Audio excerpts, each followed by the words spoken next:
For once, we can both agree that our respective teams had a good NFL draft. Yeah, finally. That's the intro. What? No funny cut?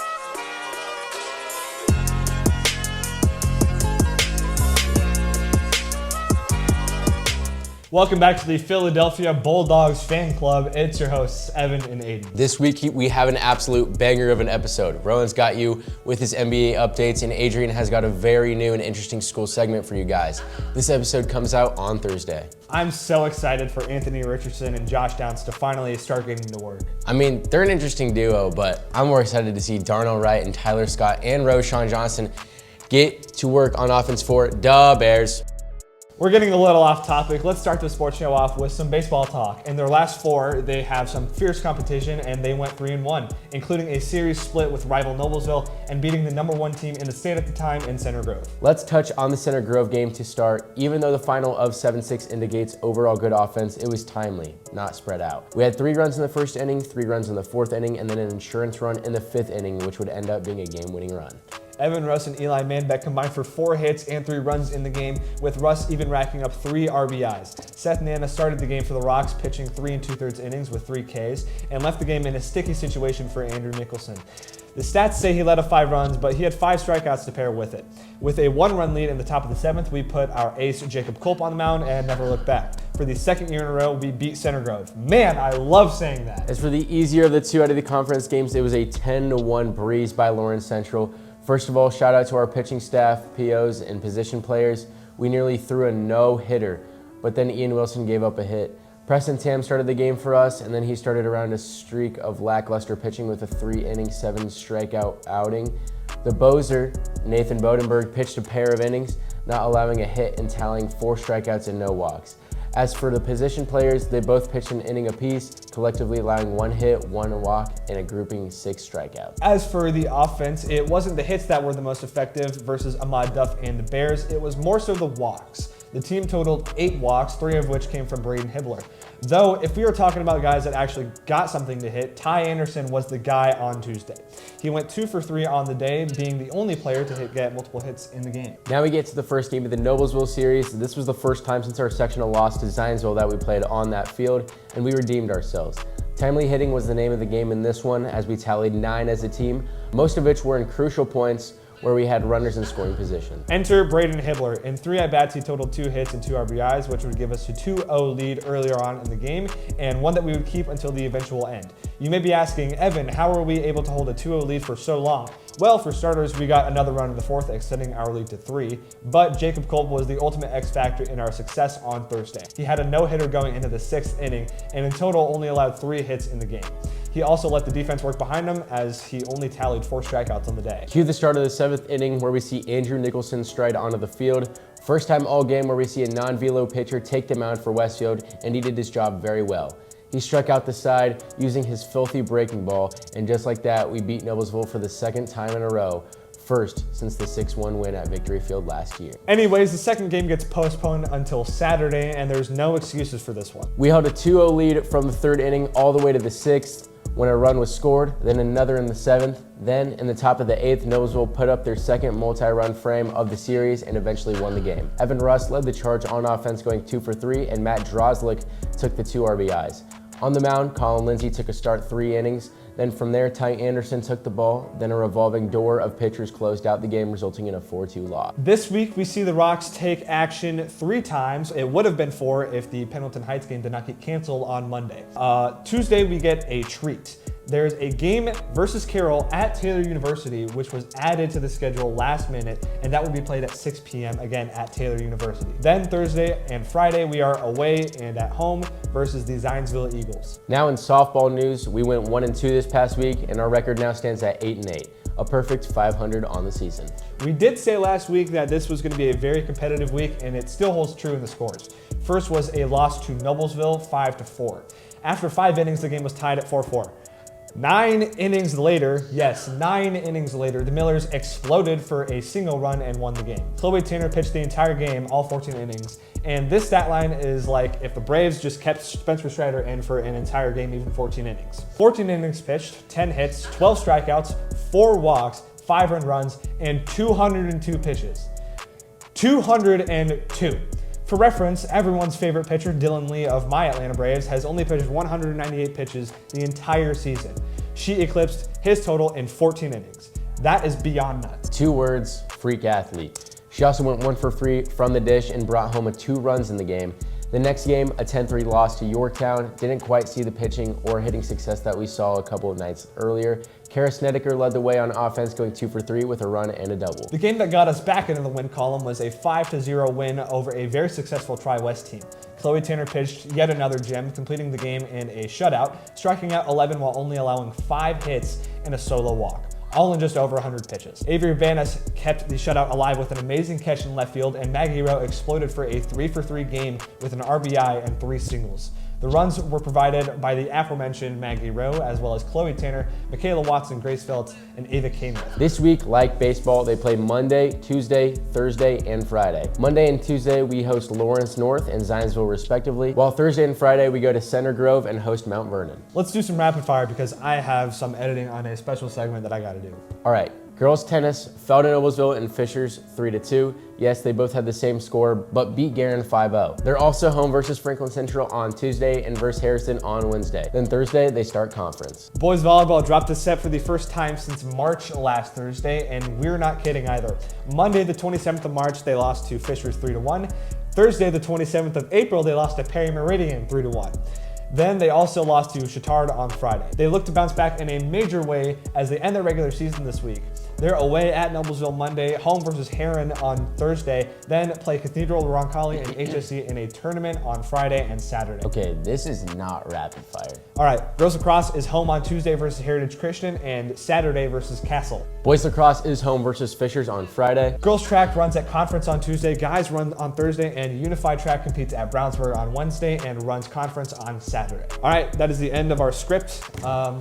I know Adrian, who's sitting right here and is about to record, has a very special segment. Biggest Westfield upsets of this current year. Take it away, Adrian.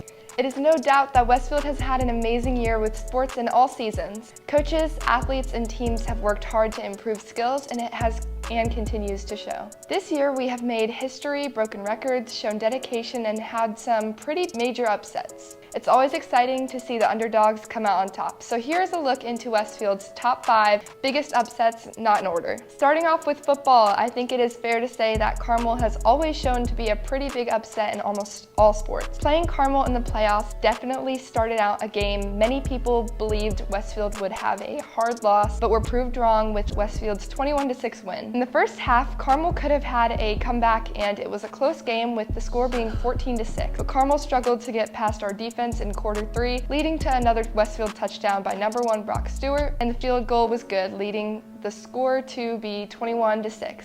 At the end of the third quarter. At this point, all odds were against Carmel when Westfield scored another rushing touchdown in the beginning of the fourth. PAT was good, and with 5 minutes to go, Carmel turned possession over on downs, and Westfield had the ball on their own 50-yard line. At less than a minute, Westfield had won, and the final score was 28-6. Although this game was quite a big upset, I can't say it compares to the 34-33 win against Noblesville, who is arguably our greatest rival. Westfield had been winning 28, Noblesville 21, 2-point attempt failed with 6 minutes and 42 remaining in the third quarter, already being a close game, when Brock Stewart had a 8-yard rushing touchdown, but it was not over yet. Fans were sitting on the edge of their seats watching Noblesville Gage goalie score with 11 minutes left in the fourth quarter, bringing the score to 34-27. Noblesville had a big stop on 4th and 1 from their own 1-yard line, and Noblesville took over with 8 minutes and 57 seconds left. It was second down with 1 minute to go, ball on Westfield's 13-yard line when number 14, Landon Hughes' 13-yard pass was completed to number 2, Aiden Brewer, for a touchdown. This game could have gone into overtime, but Noblesville missed the kick and Westfield won, 34-33. Many people claim that Noblesville should have won that game, but then again, that only came from Noblesville fans. Overall, it was a super thrilling game, especially with the known rivalry between our schools. Next up is basketball, with the major upsets from Carmel in the playoffs with a score of 43-40. Such a major upset considering we had lost to Carmel in a non-conference game 49-38. With 2 minutes left in the first quarter, quarter, Carmel was winning 11-4, and by second quarter, it wasn't looking great for Westfield. With just 9 seconds left of the first half, Carmel was winning 21-13, but Westfield caught up in the third quarter, ending 28-25. Finally, in the fourth quarter, with 1 minute left, tied game 38-38, Westfield bounced back and took the win. This was an amazing game, no doubt. Following this game, Westfield's 47-39 win against Kokomo. First quarter ended with not a whole lot of action, Westfield 0, Kokomo 0, but both teams got it going, finishing the first half Kokomo 11, Westfield 10. Fans were locked in at the end of the third quarter when the game took an exciting turn with a tie of 24-24. In the last 2 minutes of the fourth quarter, Kokomo's talented Flory Badunga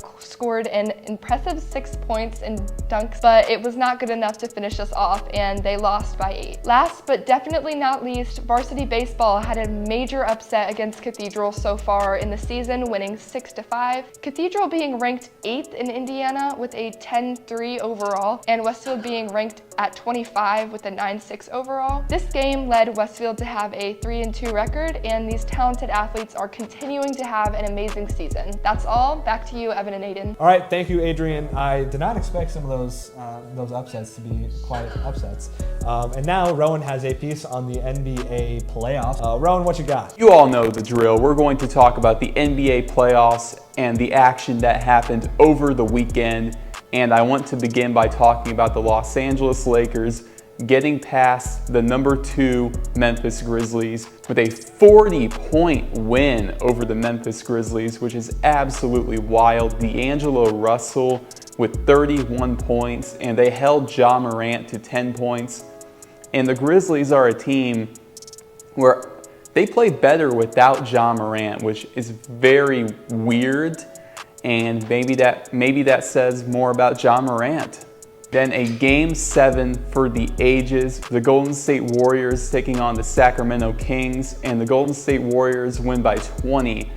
And they were led by 21 rebounds by Kevon Looney. He turned into prime Wilt Chamberlain on the boards. And then Stephen Curry with a Game 7 playoff record with 50 points. I mean, when you thought he was done, he kept going. And this Warriors team, they are coming to form at the right time, and they could make the finals. I mean, this team is absolutely stacked, and then that sets up a series between Curry and LeBron. The Warriors taking on the Lakers, and Curry and LeBron.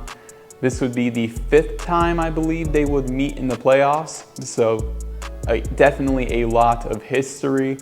And then a series I predicted would happen is happening now. The Denver Nuggets taking on the Phoenix Suns, and I think that this will be a great series, but Game 1, not the best start for the Phoenix Suns, as they lost 125-107. Okay, despite Kevin Durant putting up 29 points, the Suns could not get it done as Jamal Murray went off, putting up 34 points. Nikola Jokic, the MVP in my opinion, put up 19 rebounds, and Aaron Gordon, who's had a really good year, put up 23 points. And now Denver leads the series 1-0, and it's looking like the Suns, they could bounce back, and I think it could be a great series. Now back to you, Evan and Aiden. There's his segment. Some pretty good stuff in there. We're kind of just here at this point. Some personal news. I'm going to be wearing Ball State stuff until the end of these sports shows, which we only have 3 left. It's this one and then 2 after, and then you won't see us anymore on the Westfield Rock TV pages. How was your prom, big guy? It was pretty fun. I feel like it was a lot better than last year. Shout out DJ, had a couple bangers in there, but... Did he play Yeet at all? No, unfortunately not, but... That's an LDJ. Honestly, He didn't play Yeet, you know? But dinner was fun. We went to Charleston's. Solid. Got a top sirloin, absolutely hammered it in probably 10 minutes, but overall, pretty fun night. All right, cool. I, of course, went to Victory Field. I'll roll some B-roll on that. It was pretty fun. Got to shoot for the Indians for the first time, and hopefully not the last. I know I'm going back Wednesday, May 17th. So if you are in the middle school or any elementary schools and you're taking a field trip that day, come say hi. And I think that's about it for Yeah. the second to last sports show. Stay breezy and go Rock.